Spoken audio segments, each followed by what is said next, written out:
Hello and welcome to yet another episode of From the Marginlands. This is episode number 6 and I am Arti Kumar Rao. Hello, I'm Prem Panika, and welcome to the episode. Arti, you know what? We are recording our sixth episode, but I just wish, considering recent events in the city that we both live in, that we could just replay episode number 5. I know, seriously. Did you get stuck anytime in the last few days in Bangalore? No, I mean, all I did was just ensure that I never went out. There were a couple of things that I wanted to go out and do, Mm. and I decided that getting waist deep in water wasn't going to benefit anybody. So I've just been parked. In fact, I was supposed to come to your home, remember? And Yes. we both Yes. decided that No, it I was would not not a. wish this upon anyone at this point. Never mind.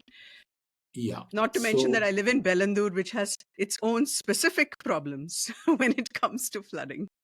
correct. But the fact that neither you nor I have been going out anywhere, it basically means that you can sit at home and think. And one of the things, the reason why I brought up episode number 5 and Vishwanath, who was talking about water and all of that, it's startling to me that we are in pre-monsoon rains. It's not even the actual monsoon rains. Right. We've got flooding in all the usual places. Manyata Tech Park, you can see Audis underwater. It's a favorite trope of the media Hmm. to show some fancy cars half submerged. The other one is to show a boat along some street Hmm. rescuing people. Every time I see this, I get this sense of, very strong sense of deja vu, because I've seen this last year, I've seen this the year before, I've seen this all the years, or almost all the years that I've been in Bangalore. And both the narrative is the same, the problems are the same, and the excuses are the same. Also, the amnesia. Also the amnesia, yeah. And that's what made me, go back to the episode that we did with, for example, I mean, in the first place, I remember this thing that we shared, that uh, newspaper clip, that on April 2nd, the Disaster Management Authority had shared some 200 at risk areas. Remember? Uh huh. You look at the list, those are the places where the last few years we've had problems anyway. Nothing was new. Correct. Correct. I think this But was the Bangalore Mirror, right? correct. And it says nobody heard the warning bell. I mean, that warning bell has been ringing deafeningly for I don't know how many years now. And look at the places that they're listing, right? These are the places from where we got these exact same stories last year. Yep. So so it doesn't take the disaster management organization to wake up on April 2nd and say these areas are going to be flood prone. Last year, when it flooded in the wake of the monsoons, we could have done something about it. The question is, did we even think about it until the next monsoon? No. Yep. Yes, yes, yes. Yes to all of the above. Right. And a part of the problem also is the way we cover it, right? I mean, that was Zen Rainman was particularly eloquent about that, if you remember. He was Absolutely. talking. You remember what he said? Yeah. I think he said something like the way the media covers these stories are told is so shallow that it leads to knee jerk solutions because the narrative drives your solutions. And therefore it's all superficial because the identification of the problems, which is by the media and um, by the prevalent narrative, is by nature also very shallow. It's talking about just symptoms and so on. So Yeah, that was his point. And it's a well taken point, right? Because look at the solutions that are being proposed. I saw stories about how they are bringing JCBs to push water into the drains. Uh, Amazing. Except, why is the water not flowing into the drains? What is wrong with the drainage system? And is that something that happened in the last couple of months, or has it been endemic? I remember telling you about this, right? 2 years ago, in the part of Bangalore that I live in, Mm-hmm. the municipal authorities came in and started destroying all these extensions that homes had built Mm-hmm. for themselves. Mm-hmm. They extend the gate, or they put a nice little. This is supposed to be greening Bangalore, right? Nice, Mm-hmm. beautiful plants and it's all set up with the result that already narrow roads lose pavement on both sides. Car parks, covered car parks have been actually built on pavements. So all of this was destroyed. And I remember stopping at a place where that work was going on and asking these guys, what is this about and what are you doing? And what they said was, oh, uh, we are making sure that the drains are opened up again, because that is how you have to do that. These people have covered up all the drains and all of that. I thought, okay, great. Somebody's doing something about it. Yeah, the covered drains, or not covered drains so much as built over drains, is a problem. It's a problem all over Bangalore. It's definitely a problem in our area. Guess what? Less than 2 years later, the houses where all these extra constructions were demolished, they've all built it back, and they've built it back even more elaborately now. You used to see I swear, there was a house with a regular gate. Now it's got an arch, and it's got this, fancy gate, and it's got topiary. I swear, they've actually on both sides, and this is the pavement.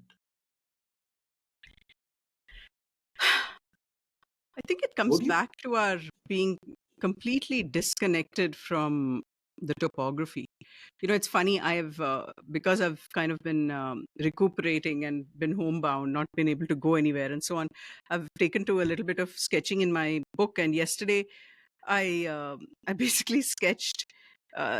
Just I've been using an owl and a girl and a cat and an elephant to tell my stories, and the owl is flying over the city with the girl and the cat, and is saying that until and unless these people remember their topography and their local geographies, this is going to repeat. And I don't know why it's just so difficult uh, to do something so basic. Okay, there's a fighter jet flying over. Just hang on. It's going to become really loud. Okay. Yep. Okay. Yeah. And yeah, you were saying?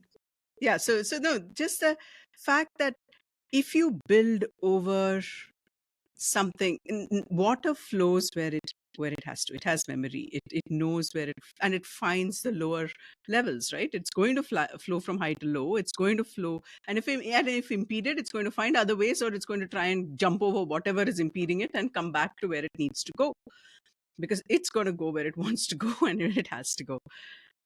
I don't know why such a simple, um, you know, it's fact is, I feel, also too simple a word for this. This is just common sense. Yep. And it's not. It seems to be something that we seem to think that we can bypass and build.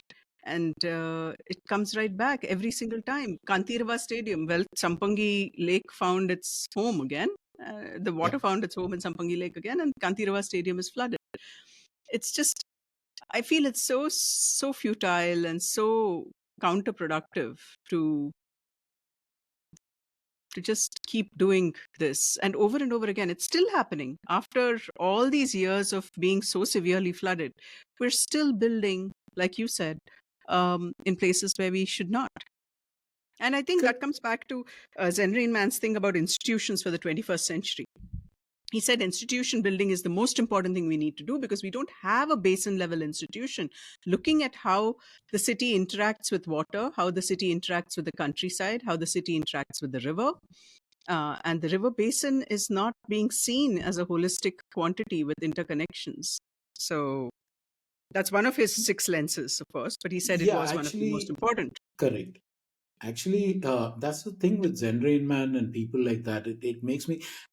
the other point, one of the points that he had made during the previous podcast was that if we are going to look for solutions, there are two things. We talked about narrative. If the right narrative is not, uh, surfaced, we're not going to identify the problems properly. And if we don't identify the problem properly, we're not going to be able to solve it. But Mm-hmm. the related point is, okay, this group that is sitting there to solve these problems, it can't be a couple of bureaucrats and a minister. It needs to be experts from multiple fields, because these kind of things are not in one person's brain or in one person's area of expertise. And the thing I like about Zen is, okay, we can identify problems for the rest of this episode and we probably nail all the problems. But Zen also comes up with, this is how you start thinking of a solution. And I particularly like that part where you just referenced it, the six lenses. Do you think it's worth playing again just to remind people of what it is? Yeah, let's do that. Hang on. Give me a second. And while you're doing that, I also should remember the end of this episode to get you to show us those sketches you were talking Ah, yeah.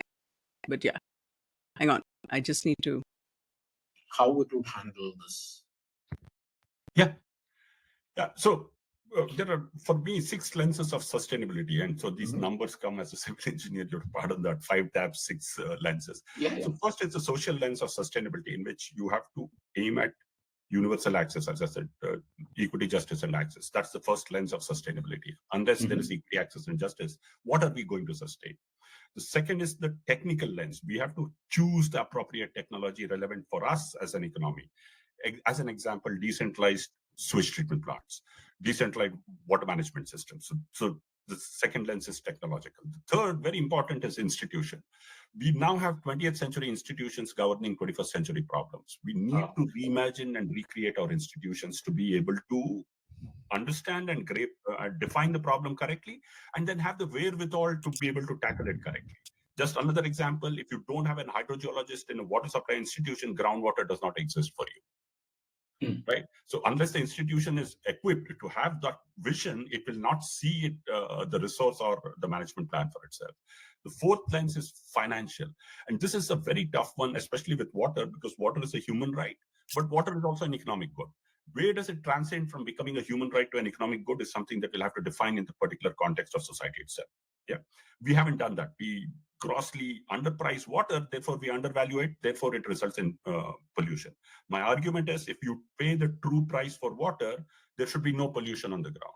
Because the true price for water is when you release it back to nature at the same quantity and quality at which you appropriated it in an urban setting. Like when water is used, not consumptively, it comes back in the shape of used water. So the fourth lens is financial, and we need to work on it. The fifth lens is legal. We are undercooked in terms of the laws that are needed to govern the commons. We have laws to govern the state, we have laws to govern the private, but the laws of the commons and treating water as the commons and protecting the commons, we're hugely undercooked. Again, as an example, groundwater does not have enough laws for us to manage it as a commons. It's under the Easements Act where it becomes a private property. The sixth lens, final lens, is ecological or environmental. When we satisfy the first 5 lenses, the sixth, ecological, for biodiversity's sake, for the sake of the environment itself, not for environment as a service provider to us humans, but environment for its own sake, is something that we need to architect ourselves through the governance mechanisms and get it done. If we get these 6 done, and of which institution building is the most crucial, we have the solutions. Is there any city in the world that? Okay. Yeah. So that You know was. that line should be tattooed on the foreheads of policymakers. Which one? That we have 20th century institutions trying to solve 21st century problems. It's not just water, right? That kind of applies to pretty much everything that we're doing in terms of development, in terms of architecting our future. Yeah. And also,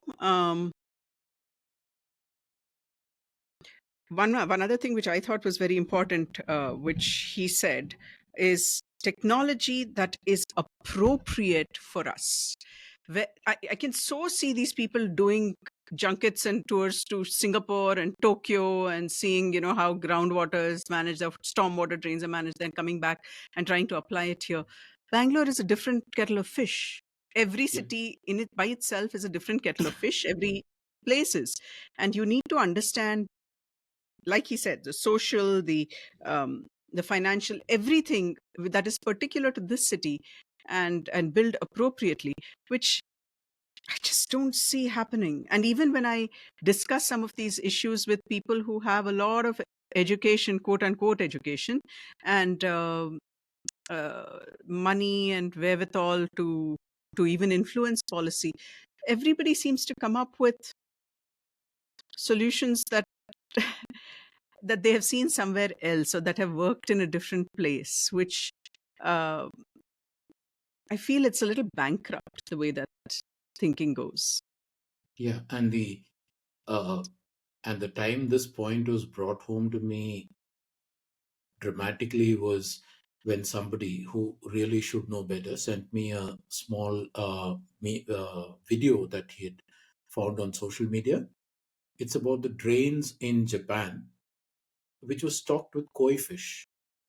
Mm. And you could see very clearly down to the bottom of the drain, and he was like, this is what we need in Bangalore. No, that is not what we need in Bangalore. We need basic drains. One, two, there are lots of these videos of the Rishbhavati and other rivers and tributaries overflowing, muddy water flowing into the fields, not connecting up with the aquifers, not treated.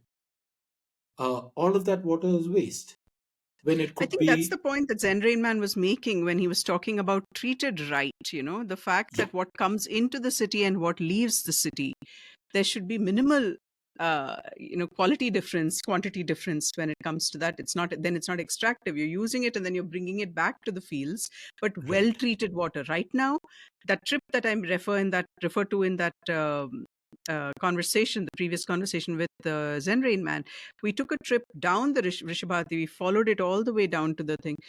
Oh my God, what Bangalore is putting out, right? It's completely Yeah. untreated sewage and black. It runs terrible. Um, we're not clearly not doing the right thing, and it's not a hard, like he says, it's not a hard problem to solve, but it is something that takes considerable commitment and multiple perspectives, points of view, the social angle. He told us that lovely story in the previous episode on the Devanhalli Keres, Yes. and the social aspect of it, the equity aspect of it, the access. I mean, one should really apply oneself to these issues and come up with solutions, not just willy-nilly try to solve it over WhatsApp and you know throw things out there and armchair conversations, and then that becomes policy suddenly. Oh yeah, let's do Yeah. this. Madness. Yeah. Anyway. It's what they call the politician's syllogism, right? We must do something. This is something, therefore we must do this. Whether this is the solution to the problem is the one Appropriate thought. something or not, nobody knows, nobody Yeah. cares.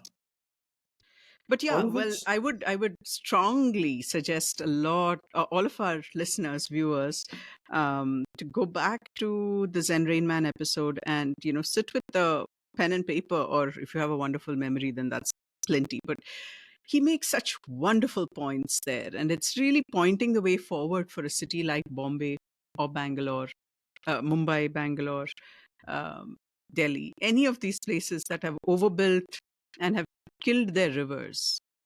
Yeah. And Chennai. again, it brings me back to a quote in Is a River Alive?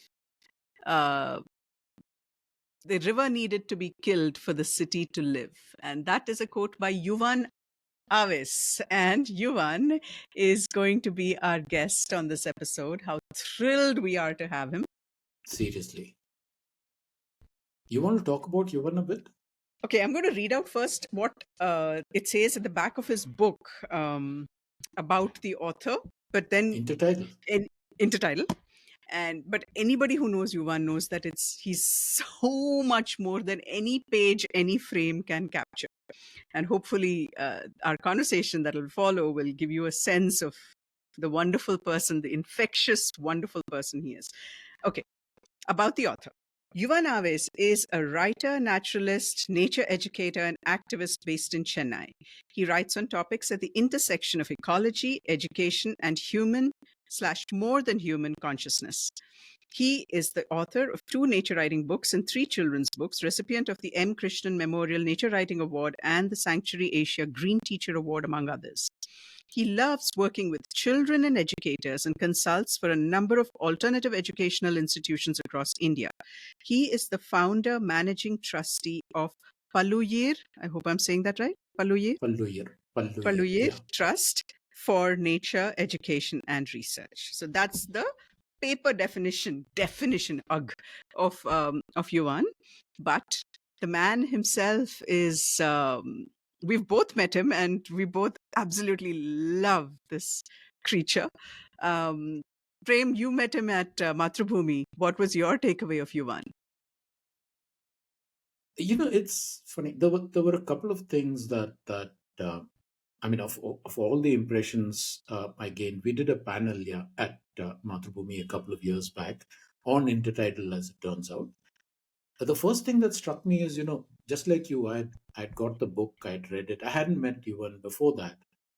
Now, I was supposed to interview him, so I was waiting for him to come to the author's lounge so we could talk about the contours of the discussion and all of that. And I read exactly like you just did. I read the back, saw all the things that he had done. I'd read the book, obviously, and I was like, wow. And then suddenly this guy walks in and I realize he's in his 20s. And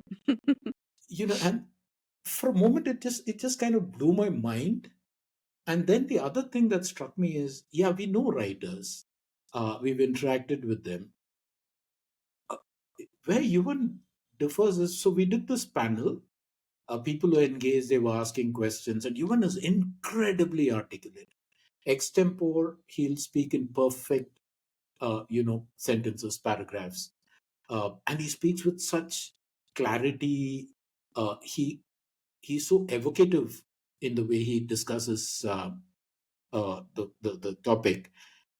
But what struck me was, after the panel, we were walking back towards the author's lounge looking for a cup of tea, and every few steps we got stopped by somebody or the other who wanted a piece of him, who wanted to talk to him. And what struck me was how engaged he is and how willing he is to engage with people. The way he will patiently talk them through. And as he talks, you can see these people actually light up because he's showing them possibilities. He's showing them, instead of them treating environment and beaches and things as subjects, he suddenly made it come alive for them. And one person I remember saying, I will never look at a beach like the way I used to again. Because he was talking about all the tiny life forms that you can discover. And this was, like literally in the passage, just standing there talking. He's incredibly engaging. And actually, because Rob Macfarlane's book has an entire chapter devoted to Yuvan, Rob actually starts by that road trip to Vedandangal Bird Sanctuary. And what strikes you is his interaction with those kids is exactly Yuvan. Mm-hmm. He's so engaging. He's so captivating that you come away converted to whatever it is he's trying to convert you to. Yeah. In fact, Rob Macfarlane gets converted to a lot of things, including wasps in the house. Yes. All of that. Yes, indeed. Yes, indeed. Yeah, he reminds me of this of like a wildfire, but in a very nice way. Wherever he goes, he just lights things up. It's just like he's got this smile, he's got this energy about him, and he's got this wonder in his face, the surprise and the wonder in his face, which I feel is lost from so many people. And it's so alive in Yuvan. I think that's the word I would use for him. He's alive, Yeah, and he is. that transmits wherever he goes and walks and talks. And I'm just super thrilled that he said yes to From the Marginlands, and he's going to be with us for the next. I hope it's going to be a nice, good hour. And let's get ready to welcome him. Right. Hey, Yuvan, welcome to From the Marginlands. Hello. Hello, both of you. Okay, so I just read out a formal introduction of you from the back of Intertitle, and then we launched into a total banter of what we felt when we met you and all of that. So all that has been said. But I had a fundamental question. I pronounced your last name like how Rob pronounces your last name, Aves. Now, is it Aves or is it Aves? And what can you please shed light? Okay, I don't know how to pronounce my last name. I'll tell you how it came about. My Aadhaar name is something else. When I was very young, my parents were getting divorced and all hell was breaking loose. I decided I want to choose my surname and I want it to be ecological, biological now. That's why I took out my 7th grade biology textbook. As I looked at all the animal classes, I can't say Yuvan mammalia. I can't say Yuvan insecti. No, that's actually no. Okay. And a whole bunch of other things. Aves sounded very stylish for some reason. So Yuvan Aves just emotionally stuck on it, became my writer name, pen name. Although people come and ask me, Catholic, they think it's Ave Maria. No, it's Latin for birds. Yeah. And someone told me that Latin names have to be pronounced with every syllable pronounced. So that's why it is Aves. And maybe that's why Rob says Aves. I don't know. I've said I Aves usually now. say Aves. Okay, Aves. So we'll keep it as Aves. Welcome, Yuvan Aves. Okay. Thank you for having me here.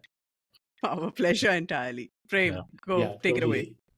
Yeah, even before we get into, and there's a whole lot of things that both Aarti and I wanted to ask you about, but to start off with the very basic question, could you take us back to how your connection to nature happened, particularly, the coast, the rivers, and how it shaped who you are today? This childhood story is in fact very nice, and all of these, you speak to ecologists, activists, and all, they tell a childhood story. Interesting revelation for me has been that every child is utterly enthralled with the natural world, having worked with thousands of children. So this everybody has that childhood story, but that story becomes decurated when it's sort of beaten out. That is one start. So I was a very normal child in that interest in nature, who was able to, by blessing and by choice, walk on that path, like you, Arti.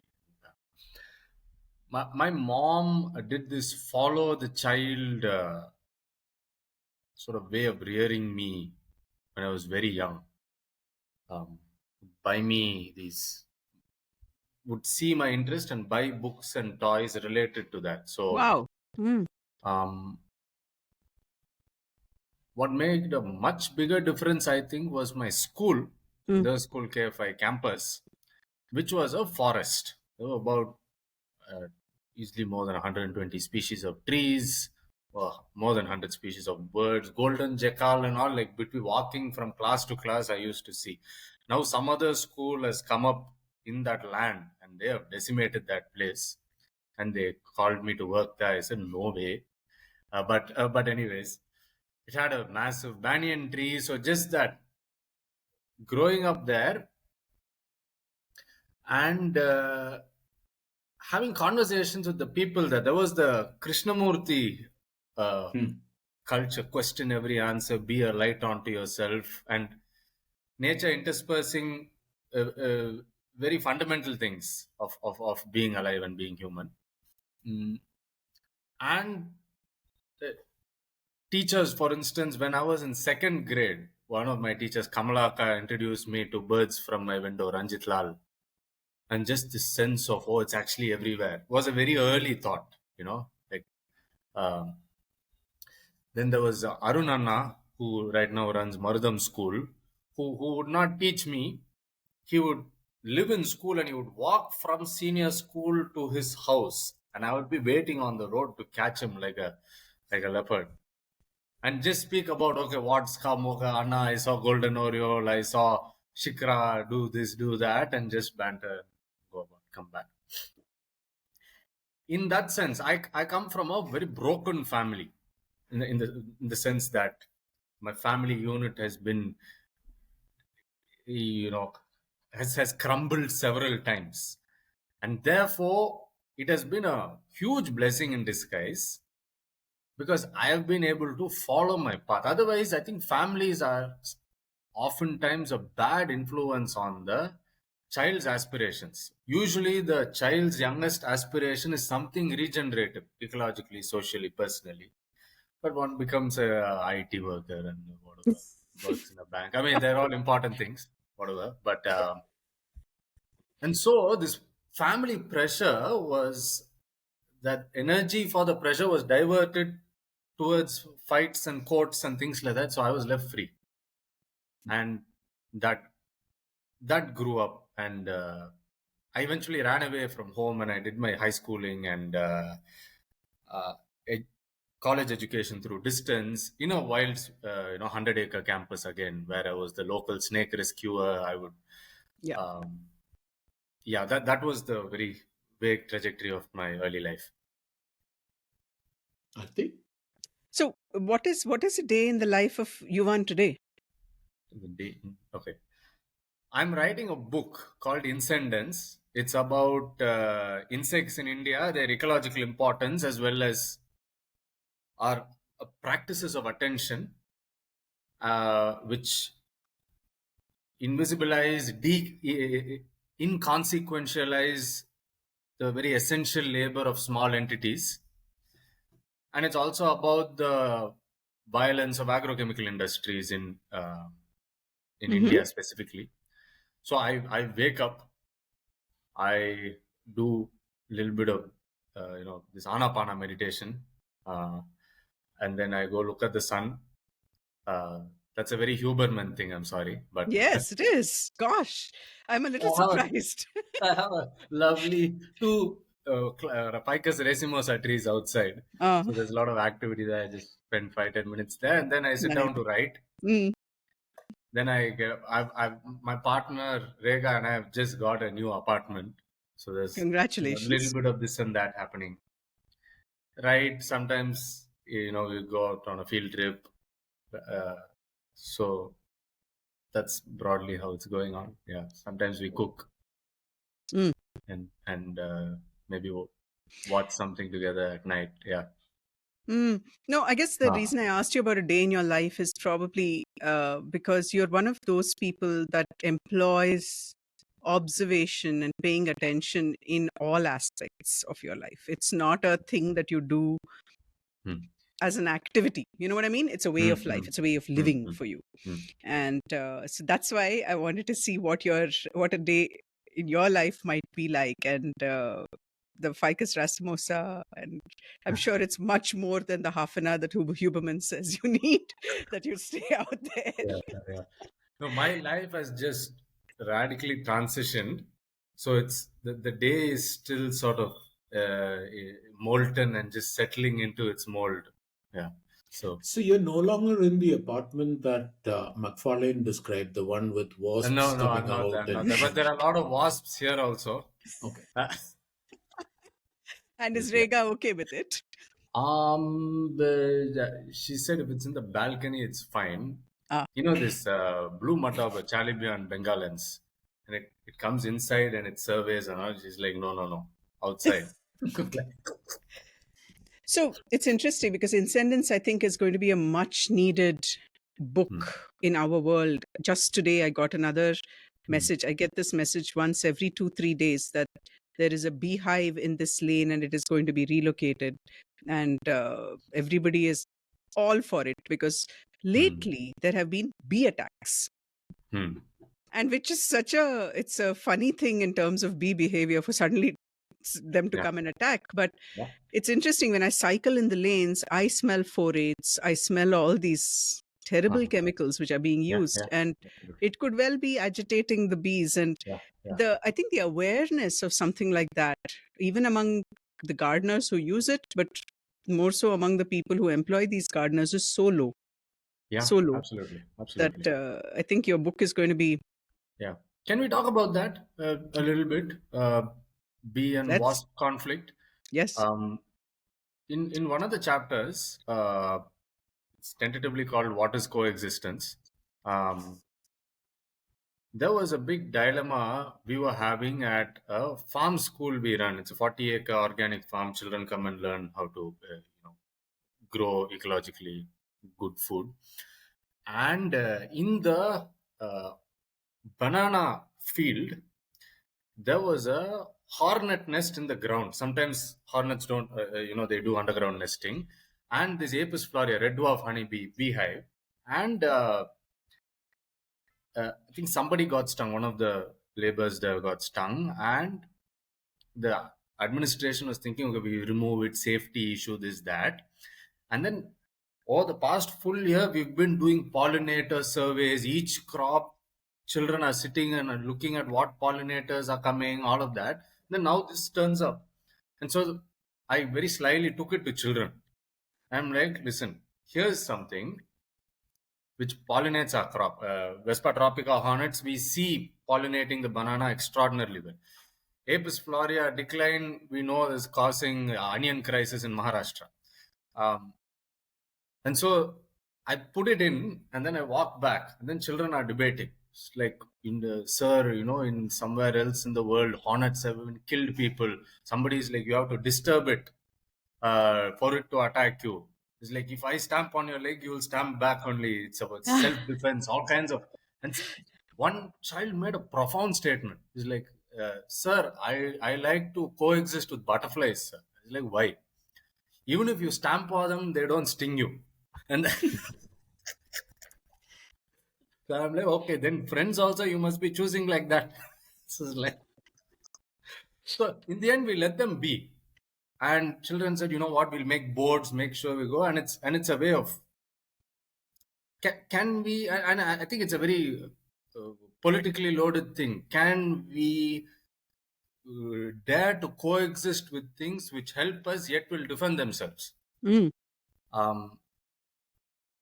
I remember once while walking back from school when I was a child, and later I know the science of it. Few young lads were throwing stones at a Apis dorsata beehive on a silk cotton tree inside Theosophical Society. And the bees, when they get angry, they curtain, they sort of fall in threads and then come at you in these lines. And so they had already started coming, and I was walking under a cloud of enraged bees, absolutely unattacked. And they were going just for those people. And the fact that they mark you with alarm pheromones, they're very specific in attacking you later I got to know, but it will be very interesting if I try to tell people this in my high net worth individual community that I live in. Because it could be, I don't know what, maybe a perfume that somebody was wearing that the bee did not like. It could be a bunch of various things, because while bees have been relocated, unfortunately, in this community since I've been here now for 12 years, this attack stuff is fairly recent. They've not been attacking until very recently. And obviously there's something that is ticking them off. And, there's this is not going to happen otherwise. But also the whole mentality of moving beehives, the minute you see one, whether it's attacking or not, move it. Right? It's maybe some lack of awareness, but also intense fear. Same way with snakes in our community. Any snake, even a palm, like a wolf snake, though God forbid, because people think it's great. But say even a what's that? The keelback, the checkered keelback, which often comes into the community. People just think it's oh my God, there's a snake, and it's removed from there. And then if it's gone into a hole and it's gone out of sight, people cannot sleep. So that fear is, I think it drives a lot of our actions. And can I respond to that? One of the things, the things I'm trying to do is collecting stories of creative coexistence, and specifically this. I've not looked at snakes too deeply in what I'm working on right now.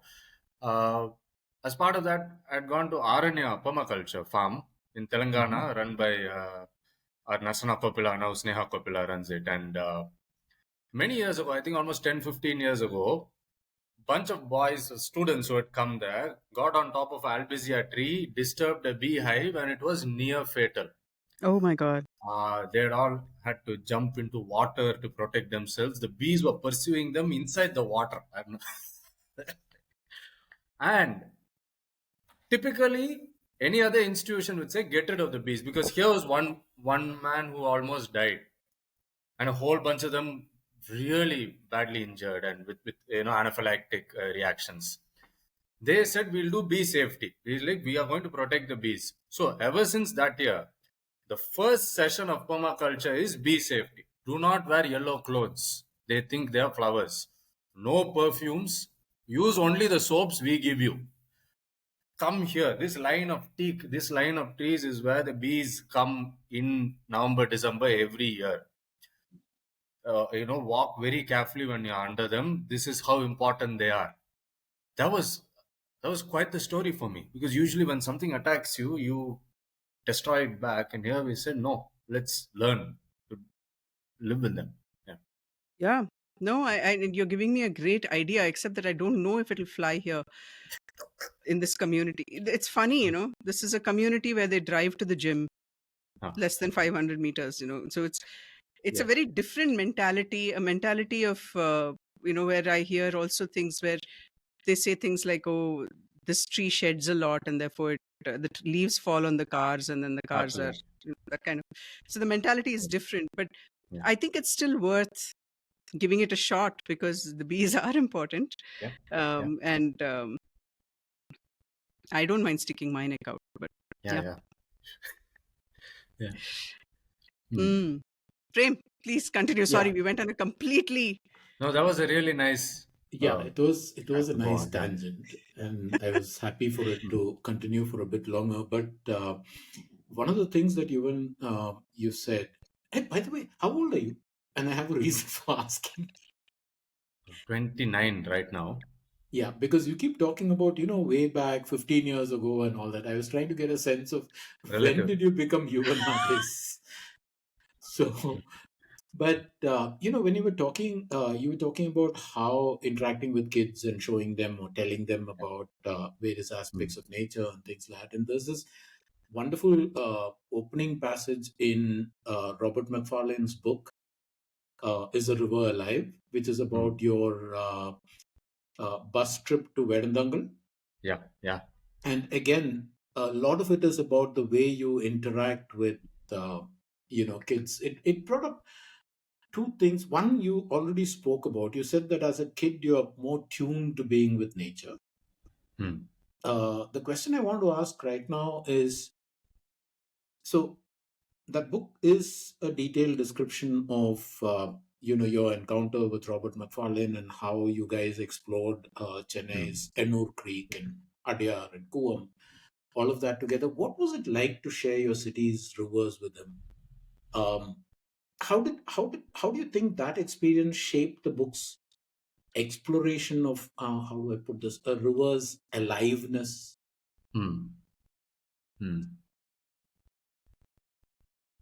See, when he came here, I mean, before that, he was one of the three big writers I had started reading while trying to dream an entire life in this field. I was reading M. Krishnan, Annie Dillard's Pilgrim at Tinker Creek, and then Old Ways by Robert Macfarlane. And then later, Lost Words, and then we started reading each other. He said, for this book, I really want to come to your place. And some of the early interactions we had was, any city that is, the rivers are in sort of utter disarray, and people like us are trying to first re-enliven them in people's minds, look in the interstices and vertices of of urbanity for life. Mhm. And that was what I was telling him. We're going to walk on, I was working on Intertitle at that time, and we're going to walk on shores. These are not Mauritius beaches, there's all kinds of trash here, but also all kinds of dizzying life. And that was one of the arguments. He was very specifically interested in that intersection of life repurposing urbanity to manifest itself within it. And while for me, I was like, I knew that he had been to Ecuador before. And I was like, man, you're going to Amazon River and then coming to Chennai is not fair. No. Yeah. But he was very keen on this specific clash or of forces, and that sort of that formed the narration of his time here, and that also made me more comfortable. But also just being with him, he's an amazing writer, but he's also a fantastic naturalist. In Vedandangal, one thing he was doing was he would come to me and he was like, what bird is that? What bird is that? What bird is that? Quickly is it? And then he would go to the kids and he would be the tour guide. That was fantastic. And then there was this, I remember there was this water monitor crossing the path. I was like, what is that? The water monitor. I think he quickly looked it up. And then he went to a bunch of children and he had this beautiful poetic explanation of that lizard.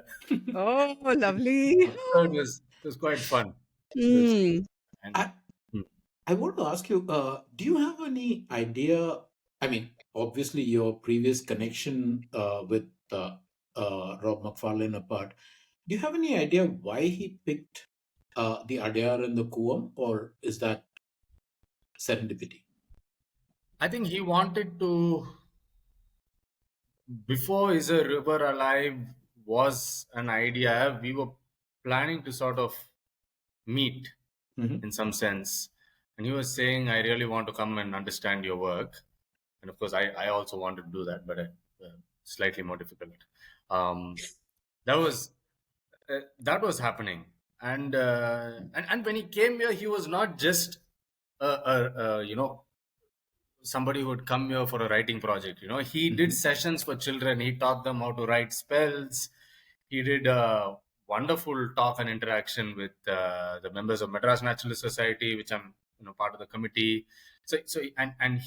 We had very exciting discussions on more than human rights with the community of activists here. So he was here as somebody biting into the issues and not as a warrior. And he continues to be. And when there are campaigns we are running and everything, he's a voice and he's like, can I do something? Tell me something I can do. So that aspect of him as a writer who comes here with is an action writer is quite, which of course, I mean, Arthi, you are, and that was quite different to experience and wonderful. Arthi? Ayo, I'm still digesting what he said. Okay, while you think of... okay, go. Go. No. Go ahead. No, I was thinking, I mean, I'm a Chennai boy, and I've had my fill of, the... I thought you were Mallu. I'm Kerala born, studied in Chennai. Hey, we spoke in Tamil during that. Oh, yeah, correct. Oh, sorry. I'm so sorry. Dude, this man, wherever we go, and we have traveled as far north as Amritsar, as far east as Bengal, and south to this thing, Kerala, of course. So not that part, but the north and the east, wherever he goes, he finds a Mallu. Okay. And he'll start talking in Malayalam with them. And I'm like, dude, that's one South Indian language which I do not understand at all yet. And I'm like... Okay. But yes, so he's a Mallu at heart, but yes, he does He does call himself a Chennai boy. Okay, fine. That's convenient. Okay, tell me, brother. Yeah. It is convenient actually. Okay. But what I was thinking was, I mean, for me, the olfactory experience of living near the Kuam and the constant heartbreaks of, anytime you're passing by the Adyar or doing anything that is in proximity to the Adyar, and your heart breaks literally. Also, the disappearing areas of Chennai. I remember when, say, for instance, Velachery used to be this enormous lake, Yeah. or bund or whatever. And then houses started being built. And the last time I was there, which was some 2-3 months ago, when you drive from, say, Adambakam towards that Phoenix Mall, there is this tiny little strip of water. It's about literally, Exactly. about 200 to 300 meters, fenced in and all that. Yeah. And there is construction. Yeah, there is a literally a metal fence around this water body, like it's being, there is a military operation to protect it. And because I grew up in a Chennai where, okay, even then the deterioration had started to an extent, but there was water around. There was the Chetpet Lake, and there was Velachery, and all of that. And I feel that grief. The thing is, in your writing, in your public interactions and all that, all of it is laced with a sort of tremendously alive optimism. I was wondering, how do you balance the grief of loss with that sense of optimism? What keeps you optimistic? Sir. Okay, that's a question which goes straight into my gut. You started saying this by using the word olfactory, and I just want to say that while taking people into North Chennai and along its river courses, the word olfactory acquires a different meaning because there are literary factories, and each factory has its own smell. Yes. So we stand next to Coromandel International and say that is sulfur dioxide, and then we go to CPCL, Chennai Petrochemical Limited, say that is mercaptan, and then this is blue powder, this is so. Yeah, in fact, if you're directing they somebody, put the factory in olfactory. Yeah. I mean, if you're directing somebody to a place, we actually say just keep walking till you start getting this strong smell of sulfur dioxide. From there, you turn right. Oh, that way. Yeah. Sorry, you were saying? Yeah, exactly. And I think 2 years ago, December 2023, we had a massive gas leak from in North Chennai of a bunch of gases, largely mercaptans, LPG. And that day the wind had turned, so it went into these 30 villages and people started falling unconscious and everything. That whole place, North Chennai, is a slow Bhopal, we call it. And just that day the wind had turned because the gas had traveled so far. If it was a northerly wind, it would have come into the Chennai airport, and then it would have helped our camp. Sometimes, unfortunately, as sort of following the ethic of your question, how do you turn optimism into grief?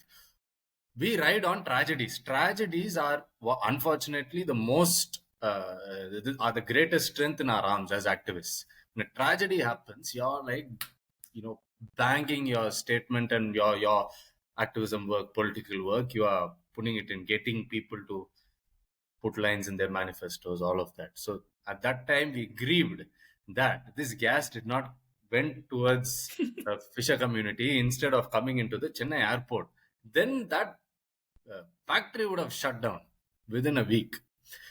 How to balance this? See, there's a lot of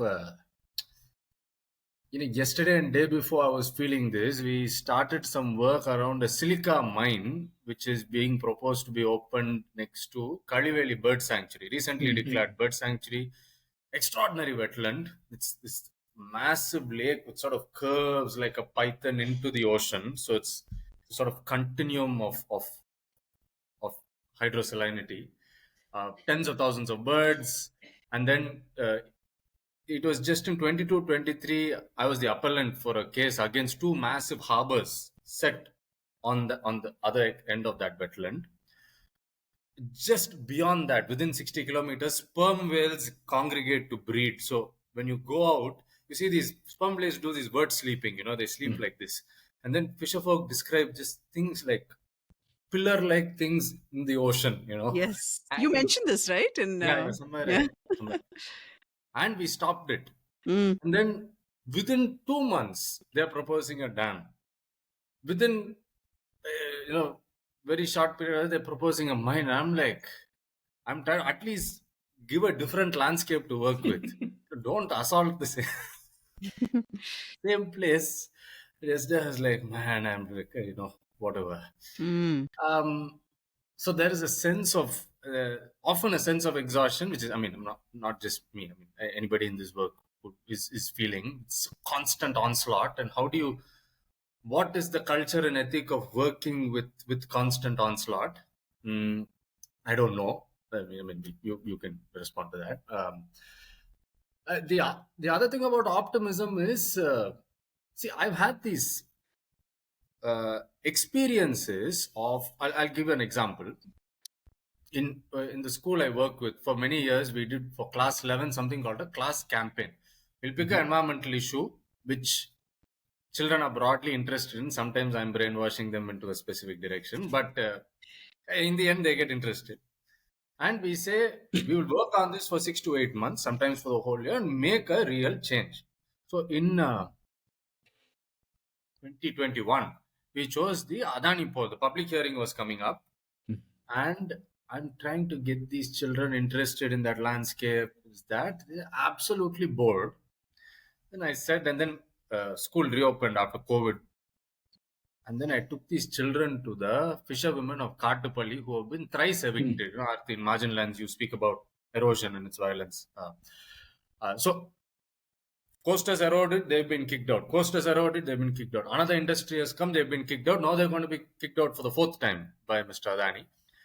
And I put the children in front of women, and they are just speaking and crying and shouting and all of that. And the children came back charged up. They are working day and night after this. It was a very spiritual realization. Like in Buddhism, they say concepts are a problem. Wow, direct experience is the path. Take the human being, create a direct experience, massive impact. And multiple experiences like that in Pallavir Trust, the organization I run. We have something called the action pedagogy.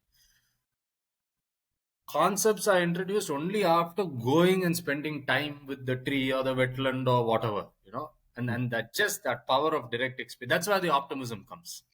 You can get a large group of people so last year, fully we've done about 30 public walks.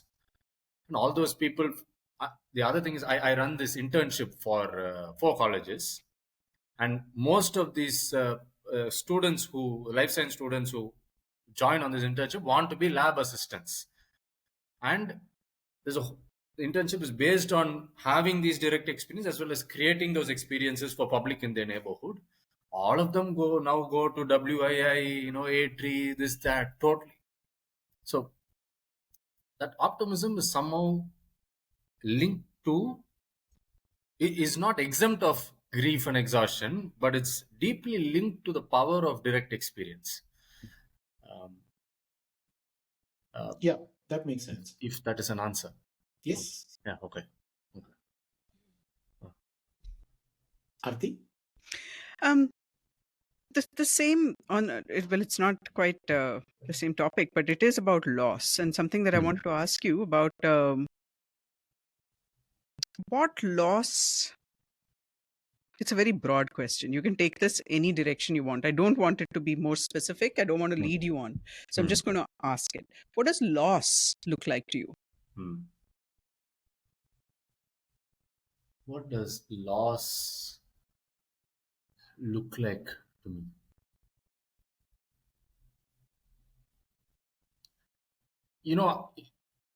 Arti, after going through familial loss,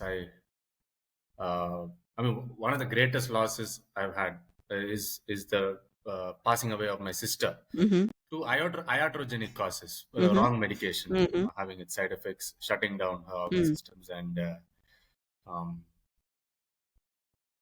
the multiple ways in which I was processing that. One of it was seeking nature, looking at what laws mean. The other was the neuroscience of it. And from what I understand, I'm no medical person. Like, I'm saying some nonsense, you can cut it out. But what I understand of the brain is it creates these go and no go areas. The function of neurons being excitatory or inhibitory, and that's a great sort of linkage of binaries to which creates the subjective experience of loss. And then when a loss happens, the process of grief is mapped as turning complete go areas into no go areas, a sort of repurposing of that whole part. And that felt so ecological. There's a, you, there's a place as in the mind, in the land, you go to have these experience, no go. What do you do with that? And in that sense, healthy grieving seemed to mean repurposing that. And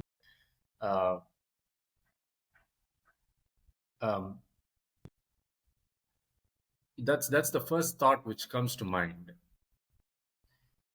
Echoing with that loss is, for instance, next to where I set some of Intertitle Velachery. When I started writing, there was all that. If you come today and say, okay, show me all of this, all of it is gone. Hospital has come up in one place, massive marshland. I'm like, how would you even feel? Like, can you fight against a hospital? Like, what, the ambivalence of that. Another end, massive piece of marshland, Miyawaki forest has come. I'm like, why do people do this? It's like, and it is raining so bad. Half the trees are dying every season. And I think I did some tweet about it and got into trouble with my apartment, and people wanted to remove me and all that. I think after this episode, I've spoken about some things. I think I'm going to be chucked out too. But anyway, I hear you. There was that sense of that go becoming a no-go, and then repurposing that into, okay, these are things which I cannot fight here. I've lost this, but I will fight it in a larger sense. And there is also and this is maybe a controversial thing. We often, as activists, instrumentalize loss. Loss is one of the biggest, and I'm not talking about it in a consumeristic sense.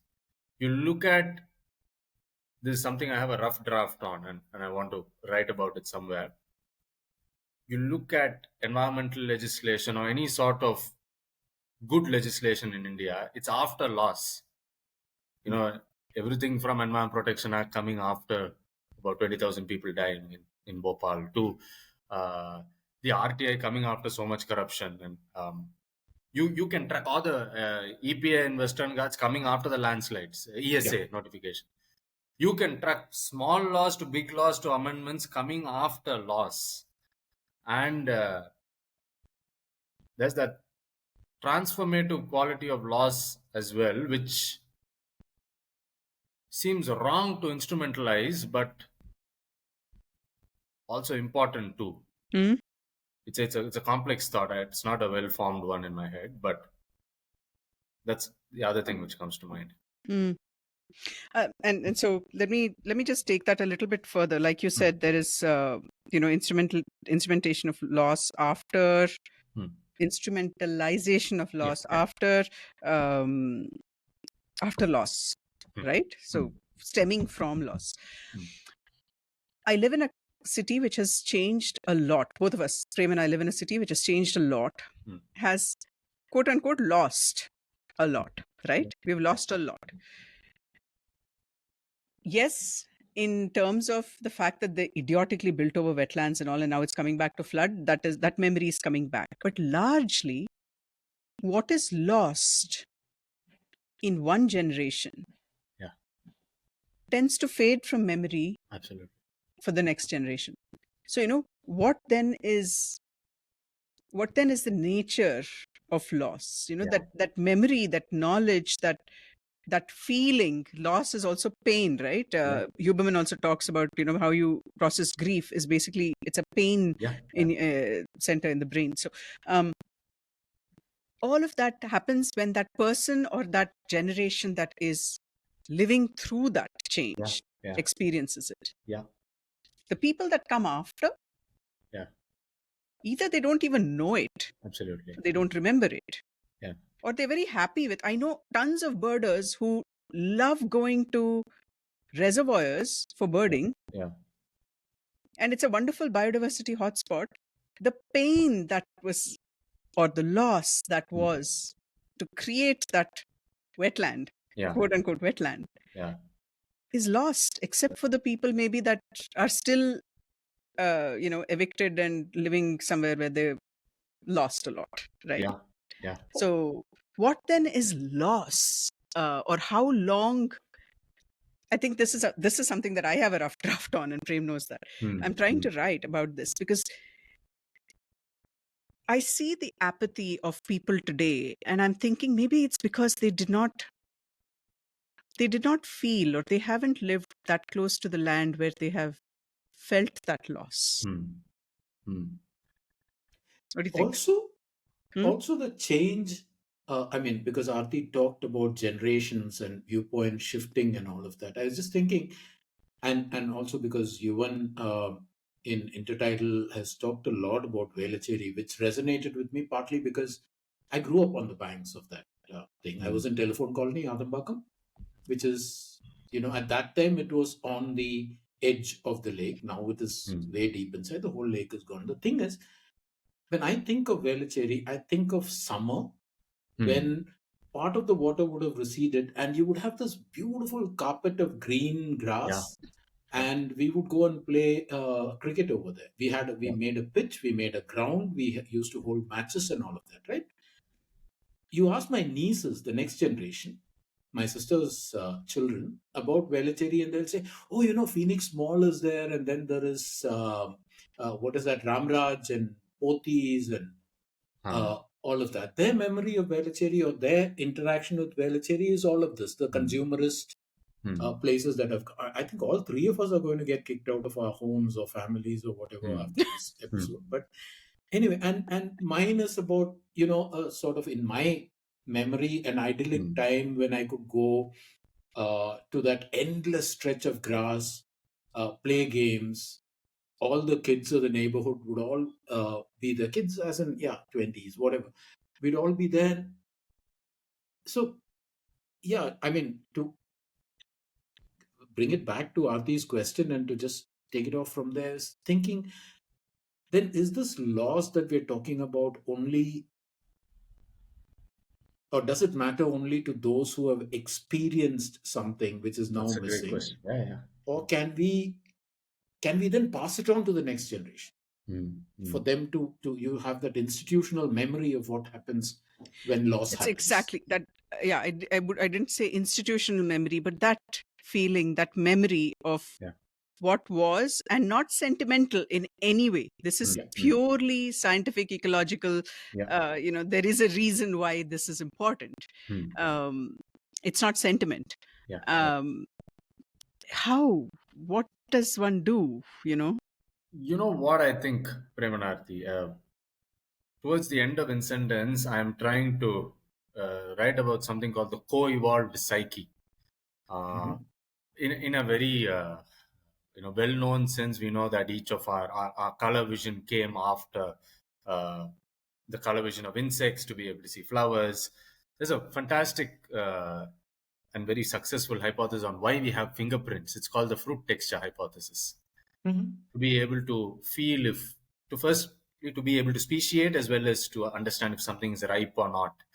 And so each part of there's something called the parahippocampal place area, which is to be able to navigate forests, and just all of physiologically we know it's shaped by our very long association with diverse life, and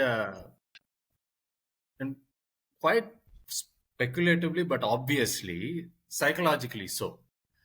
We know that, when we study child development, we know that at specific sensitive periods, children need specific inputs. So it's well known that between age 0 and 5, if you don't expose a child to language, there's a very horrific experiment which has been done. After age 5, you can't teach a child language. So, and then there is a dysfunction, which is that a yearning which exists, but which is unmet. And so I think what I'm trying to say is, if we do not meet trees, even as a generation whose baseline has shifted, I want to think that we feel that loss. There's something unmet, or there is a part of our psyche to which we can't go to. That volume of our psyche is in the darkness, to which we have to hold the tree's branch and only enter inside.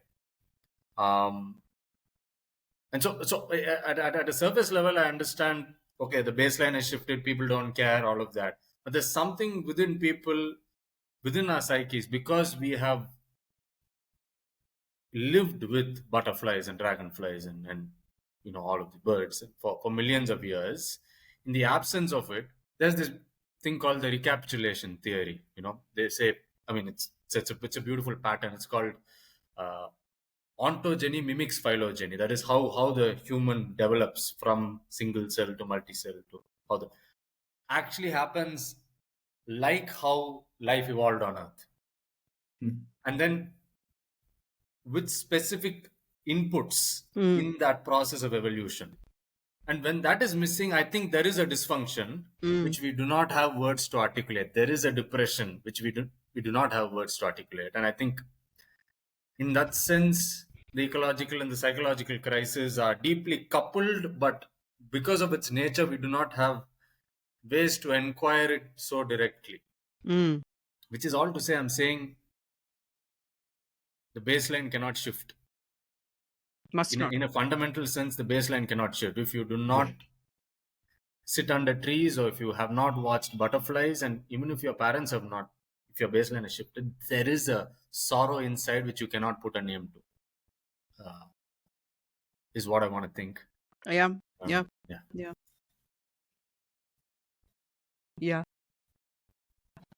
Okay, we are recording, so I can't lapse into another silent. But at the surface level, I'll tell you something. Recently, I had this experience of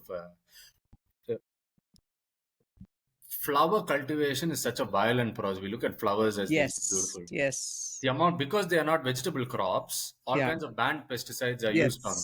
Yes. So I went to 3 villages, a little far away from Chennai, Thalaveedu, Nemili, and Krishnarajapuram, where firstly women collect flowers, or young children collect flowers, because children collect flowers because you need to be able to put your hand inside the bush and take out the flower without crushing it. And 25 different pesticides are used on the monocrotophos, which is a banned pesticide. Thiamethoxam, which is linked to... and all these women undergo hysterectomies within 2 years, 4 years of working in the flower fields. Everybody knows, and all the hospitals around know. They just end up... It's not acted upon as such. And all the farmers who also grow along with flowers, tomatoes, brinjals, or vegetable crops, a lot of these are buzz pollinators, like, flower comes, but fruit does not come, sir. Can you tell us why? I think it's the weather. It's like, man, you're using so much neonicotinoid pesticide on this, and there's not a single bee in the field. Pollination. And I'm like, have you heard of Magaranda Serkai? I'm asking, have you heard of pollination? It's like, what is that? That day I spoke to 15 farmers who did not know what is pollination. So excellent point. Yeah. Yuvan, excellent point. How can farmers not know pollination? Absolutely. Which I don't think they never knew it. It is what you're speaking about. The current agrochemical paradigm having erased that specific knowledge to help their market. Having initially erased the phenomenon itself of bees and pollination and all of that, and through that erasure also then erasing the language that we need to understand it or do. And that also it also harks back in a slightly different way to the loss of language, like you just said. Like I was thinking of Chattar Singh's son not knowing how to read the desert anymore, right? Yeah. It's completely lost. The landscape is lost, and then you don't have Exactly. value for it. Absolutely. In fact, that's one of the things that, I mean, Arati did with the names of clouds and language in the desert, but you've also done that with the language of the fishermen to describe or to capture various environmental phenomena around around the oceans and things. It's important work. It's a pity that, I mean, there's just 2 or 3 of you doing it. Hopefully, I mean, I wish there were more. Arti, you had anything else to ask? I want to That's a propose to wonderful Yuvan, put Yuvan on the spot here and propose to Yuvan that we actually do a landscape glossary for India. Hey, we spoke about this. I know. Years Let's ago. do it, dude. Macha. Let us get on it. Let me tell you. You know, Prem, to add to that thought, there is something emerging which we can call a post-industrial local knowledge. You know, you took the example of fisherfolk. Right. There is the traditional ecological knowledge of the words for wind and current and, you know, different species, all of that, and how to be able to read them. There is also a knowledge coming in which is very modern, because there's a sense of looking at the tradition as not modern, but tradition can often be a highly alive and receptive thing. It's constantly looking at what more is coming to it, and there are these currents called the Volnian memory, they call, which is basically a upwelling and a downwelling. Upwelling is when I mean, as you know, deeper currents come up. And usually there is a mapu, which is, you know, large shoals of sardine and everything. How do you read an up? So if you read upwelling days before it comes, you can go deep and have a blast in the ocean. Yeah. How do you read it? Earlier, fisherfolk used to read it by looking at organisms or debris of organisms which settle in the seabed. Can be shells, can be sea urchins, starfish settling. Now, garbage which sinks. Suddenly you are seeing metal, rubber, all the kinds of garbage which sink to the bottom coming and settling on the strat lines. You're like, only. It's a very modern knowledge. You go to Ennur. There's a saying which one fisherman, Kumaresanana, told me. Tattan thala paranda moochadekam. The original saying was, Tattan thala paranda tappama mala varum. If large swarms of wandering gliders come, rain will come. It's a very... Now, these people live next to smokestacks. When there are large swarms of wandering gliders, it also means there's a lot of atmospheric pressure, so the smoke comes down. So once they see a lot of wandering gliders, they're like, oh my God, we're going to suffer today because we're not going to breathe. It's a sort of post-industrial... Similar thing with, for instance, hydrological indicators. A lot of people looking for the presence of damselflies, and this is sort of documented knowledge, saying, can I drink that water or not? 100 years ago, that sort of knowledge didn't have a chance to exist. I mean, shouldn't have existed, obviously. Yeah. The fact that now, like, for instance, it's after the Great Stink in Europe, where this whole thing of looking at water, looking at what lives there, and then seeing if I can drink it or not. You know? So I think there's a knowledge and a linguism emerging with adapting to industrial realities, which is important to talk about. It's both horrific and interesting. And yes, and it brings me to that other point in my essay, which is sitting in draft, which I'm working on, which is how loss then leads to change, and then that blurring of line between loss and change. If there is, what was loss for one generation is probably change for another, and whatever that might mean then, because in terms of several other, so many other. And we can't get into it now, we'll be talking forever, but so many other cases where it is basically a change, and yes, it is a loss, but that has become now the reality of whatever that landscape is living through now, right? We've lost a lot, but it has changed, and now people have learned to adapt themselves to whatever that is, and it's changed, and it's probably happened over time anyways. Yeah. Now it's industrial driven. Yes, like you said, all of these things. But it is also a change. Yeah. I don't know. We can be sentimental about it and then say, oh my God, but, I don't think we have the emotions to feel these things, because one cannot romanticize the loss as a change, Yeah. while also looking at the fact that this happens and there is a certain dew of optimism coming with it. Where in the heart to feel these things sometimes Yes, when exactly. Yeah. Exactly. And you don't want to feel it as a change because you don't Yeah. want the loss in the first Yeah. place. Yeah. So there's that too. Yeah. Anyway, yes. You both of you are from Bangalore. Mm. Let me ask you this. Bangalore has the maximum number of nature enthusiasts. You look at clubs or organizations or your everything from your NCFT or everything, just by you look at the citizen science contribution, and there's something there, this loss and change, ethic is there, because it's also the IT hub of India. And there's a sort of super purposing of that IT hub into people just being savvy with all these things, getting tired of a certain kind of life and yearning for something else. Yeah. And therefore that morphing into this city of maybe the maximum number of nature enthusiasts in India. Correct. Bangalore. Mm-hmm. Oh, I don't know. What do you feel about that?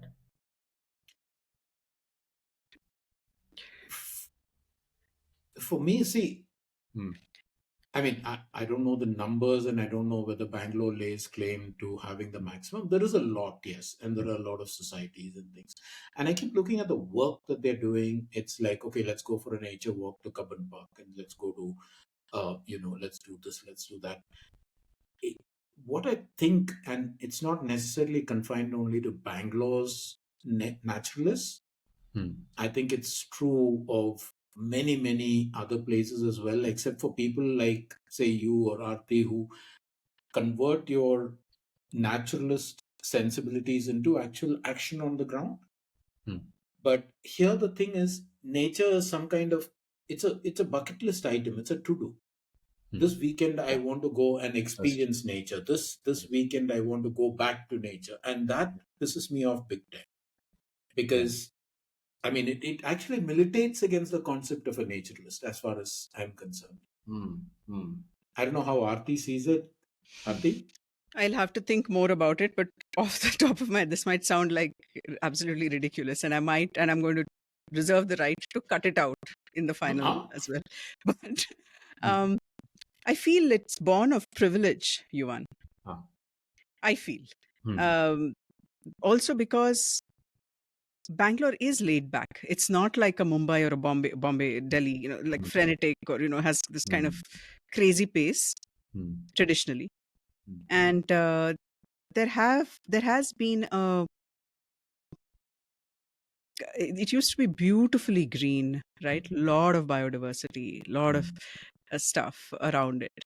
And now with the privilege of very high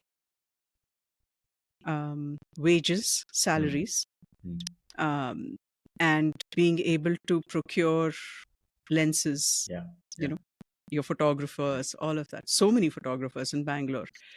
And like Prem mentioned, weekend trip to be in nature, or to wildlife, to see wildlife, to go there and, expect wildlife to be on tap. That kind of mentality is rampant. I feel Bombay is not as, no, Bombay probably is too, I don't know. But I feel that Bangalore does have a large, maybe because of the IT crowd, and then naturally inclined towards tech, and then therefore photography. And I'm talking only photography, but I know there are a lot of birders and so on, but probably not. I don't know, Yuvan, but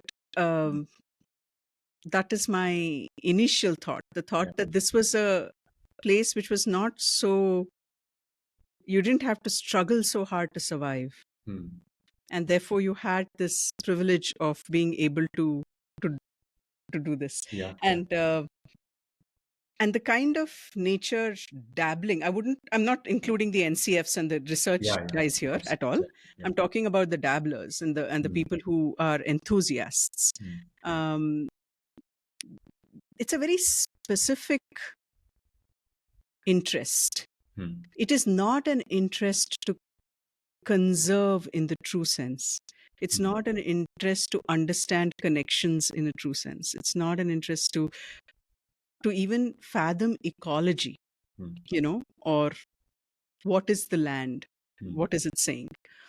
It's very, maybe even count driven, big cat driven, all of that. And again, I am not talking about the researchers. I'm not talking about NCBS and NCF and all these guys here. Okay. So I think there is, and then social media, that is huge as well. So I feel that there is a lot of a kind of status, one-upmanship, trying to do something which probably they think hasn't been done by others, or being able to do more than others, whatever, something like that. Again, this is a very rudimentary thought, and maybe I'm completely wrong, but I do feel that it stems from some privilege of being able to command nature at one's fingertips. Actually, no, it's not a rudimentary thought, Arti. You picked up on the one essential point: social media. Just expand social media into this desire of ours to earn brownie points. And this gives me brownie points. Sunday morning I went on this nature walk, then I went to Toit and had a couple of beers. And all of this I share with my circle and my society and stuff. But I have been on one of those walks, unfortunately, quite a while ago. Neither the person leading the walk nor the people who actually are participating in the walk are interested in ecology in the way. And I'm not saying it from, you don't have to be a researcher or whatever. I was thinking of, for instance, Yuvan, if you remember, when we were walking to and from that panel that we did under the banyan tree in this thing, we were constantly looking at what was around us, right? That was not from a nature walk point of view, simply out of a sense of wonder point of view. I didn't see that in this. What I saw is how, okay, I need a picture of this, and I need again, something that Aarti picked up on. It's I've done this, and that's the point. And I don't know if that makes you, one with nature. I'm not sure at all. And by the way, Aarti, we're not cutting this out. Yeah, don't get it out. Come on. This is an important thing to get out there. What do you think? What's your read? I'm a heretic. This exists. I know of photographers who will take pictures of nesting birds and destroy the nest so that another photographer won't get to it. I know them. I know who they are. I know folks who will chase away an animal after taking it. But I've also seen, and I think human emotions work that way. You go to a place to consume, to have some in an individualistic pursuit, and some form of social climbing. Then I do believe in the power of the living world to compost privilege. There's a time where you've done that, and then somebody is expanding a road. Then you suddenly feel, I've gotten attached to this place. Here I've had times where we actually stopped a highway coming up on Odaiyur Lagoon with just pictures of, and I put out a word, and all these hardcore photographers, they were like, what? They're building? I just found that they were discovering for themselves. They've gone there for a consumptive purpose in their nature engagement. But the agency of the bird flocks was also alive there in permeating their selfhood. You know what that is? Yeah. That is your gas coming to Chennai airport syndrome. Yeah. Exactly. It's literally that. If it is something that has affected you or affects you, you will fight. But you will not fight for the principle of it, or if it is affecting currently, for example, it flooded in a bunch of places in Bangalore. It also flooded a basti. Lot of labor people by the lake got flooded. Those people have been getting flooded for years. Until Epsilon, which is like a very swanky locality, got flooded. Oh, that's So, yeah. So it's the Chennai airport. I love that gas coming to Chennai airport syndrome. This is yeah, it's literally great. that. Let's make it a thing, a phrase. So that time in court, what we submitted was a photo album of birds taken with these, I don't even know what they call it, big ass telescopes, and the judge is flipping through these birds and it's like, no way you're extending. And so he sent us back. He said, look on the other side of the road, extend there. And a whole bunch of these roadside restaurants are now removed and it was extended to the other side. But often you see that what begins as a consumptive individualistic pursuit, there is the agency of the living world to reroute privilege and sort of compost that nature of engagement as well. Yes, I hope so. And I hope it happens more. I mean, I do not mean to say that I hope more people are affected, but therefore it will happen. But I do hope that awareness of even an ibis in your backyard starts meaning something to you, to everybody. Yeah. Right? Yeah. That's a nice sort of thought to end this on. And the only reason I want to end it is because it's already, I mean, we've kept Yuvan beyond an hour that he had graciously given us. Yeah, the thing with some of these conversations is you just wanted to go on and on and on. Even before we let you go, we want to ask, we did this with, say, S Vishwanath, Zen Rain Man last episode. The last thing we asked him was, tell us a few ways that I, as an individual, not a naturalist, not a, not deeply embedded in this space, a few ways that we can start interacting with nature. I know that you do this actually as part of your work. Yeah. Could you make some recommendations for the listeners? I think at the heart of engagement, and this is something, the scope for public engagement in structural issues, in fact, quite limited, and we often have to find creative ways to enable that, and there are ways to do that. Yeah, the heart of engagement is direct engagement. Direct experiences have a way of changing you and surprising you into forms of action, forms of feeling. And I'm saying that simplistically, but also profoundly, in a sense. Can we seek these experiences, and which will show parts of ourselves we did not, which were in the dark, and because, I mean, if I can just take 2 more minutes, there's some extraordinary, in making the pedagogy we now use in a whole bunch of schools we work with. I was in conversation with this amazing researcher called Louis Chawla, who's an emeritus in Boulder University. For 40, 50 years almost now, she has been asking this one question: who takes action? Also, who cares? About ecology, environment, all. And it comes to this, and there are people you can intellectually educate about climate change and all of this, how much ever you want, zero engagement with the pure intellect. One direct experience can totally change somebody's trajectory of life, like butterfly effect style. And I think that's at the core of the educational philosophy or the public engagement advocacy philosophy we have. I think, have you heard of the Mumbai shore walks? Marine Life of Mumbai. Marine Life of Mumbai. Yeah. They do a lot of that, right? And changes people completely when they realize that this is there in their backyard. Absolutely. In fact, I feel like sometimes I feel like taking people on a tour of their own backyard. Because there's so much to see in just their backyard for them to be able to, protect this thing. But that's great. So direct action, direct experience. And yeah. Mm.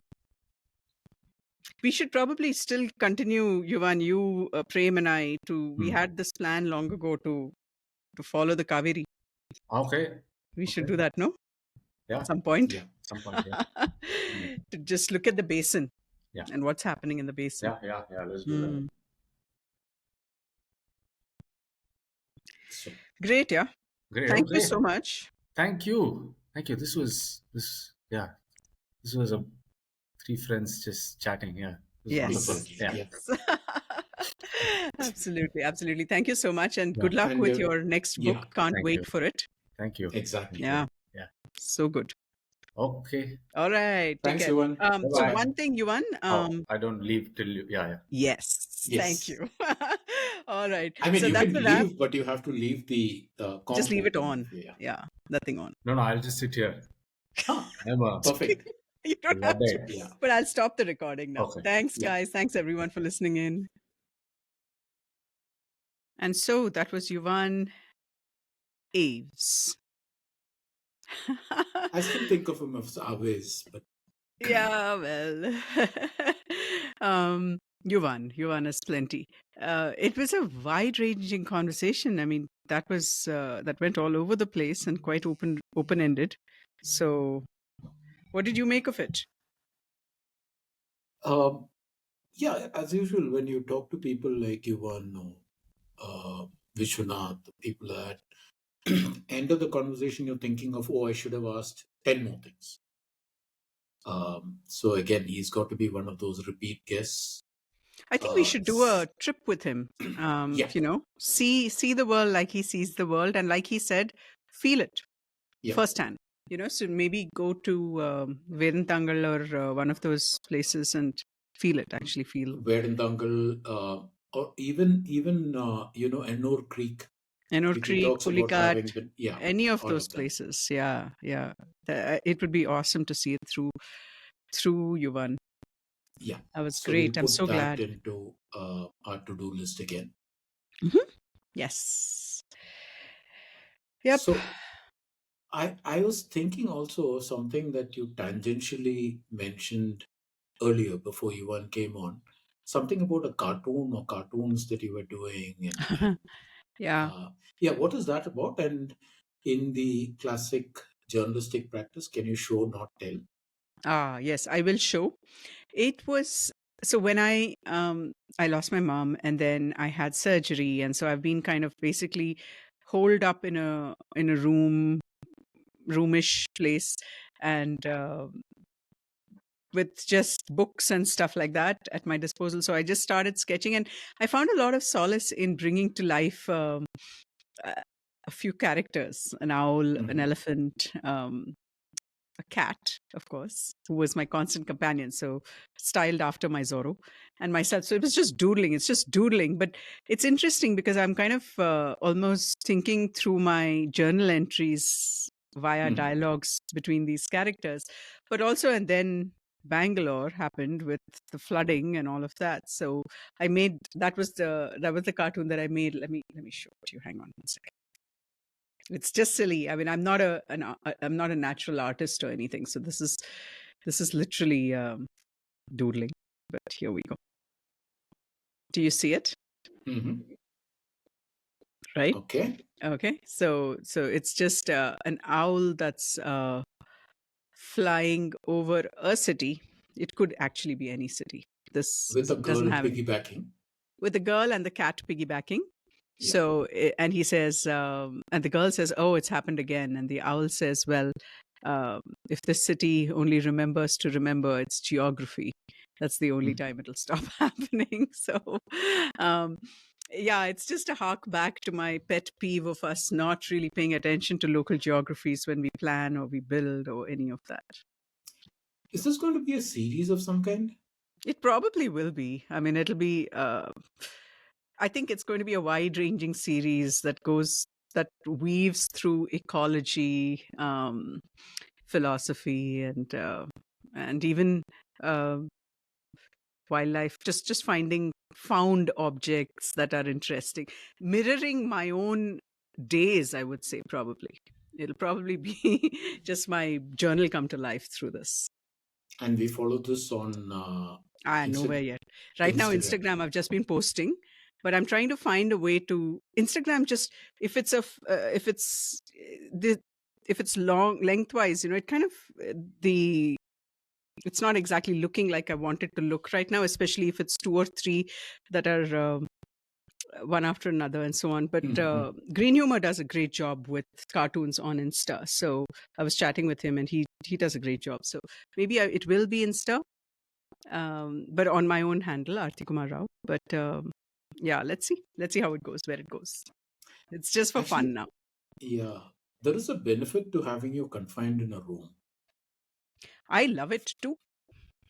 Okay. Because you get to write, you get to sketch, you get to do all of these. Yes. And I like get to be with my cats, which is just amazing stuff. Yeah. So, well, that's a wrap for this episode. Yeah. Everybody follow Aarti Kumar Rao on Instagram. Not just for the cartoons, but for the constant updates that she does. And also, if you look below this podcast, there is a subscribe button in case you think that what we're doing is worth your while. There is a bell icon that you can hit to be reminded of upcoming episodes or to be alerted when episodes drop, I think. So yeah, that's a wrap, and we will see you in 2 weeks with the next episode. And also Prem conveniently forgets to say, please follow Prem Panikar on X. That's where he's most active. He also has a Substack that you must subscribe to, because there are gems coming out of there. You just must read it. I think it's like a crash course in history, politics, everything that's going on around you. So definitely do that as well. And hopefully environment and climate change going forward. But yeah, for now it's prempanikar.substack.com. You'll find all of those in the show notes as well. So. And by the way, I think our show notes are done so well by Prem that they should be a book in and of themselves, all the collection of show notes, because he goes over and beyond linking to stuff from the episode, and you just learn so much by just reading the show notes and clicking the links and following those rabbit holes. So please do pay attention to the show notes. They are on the YouTube. They are not yet on Apple and Spotify, but we will find a way to do that as well.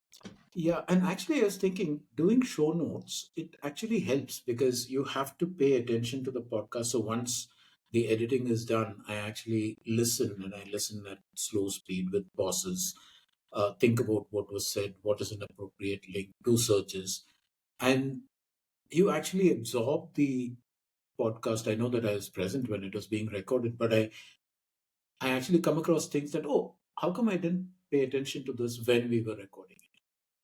And I do that when I read your show notes. I was like, how come there's this? And then I go back and listen to that part. So yeah, it's great. It's really great. Show notes are awesome, done really well by Prem.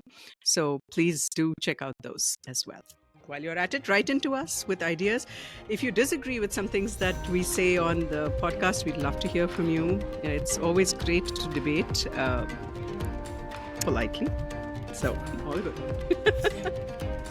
Yes.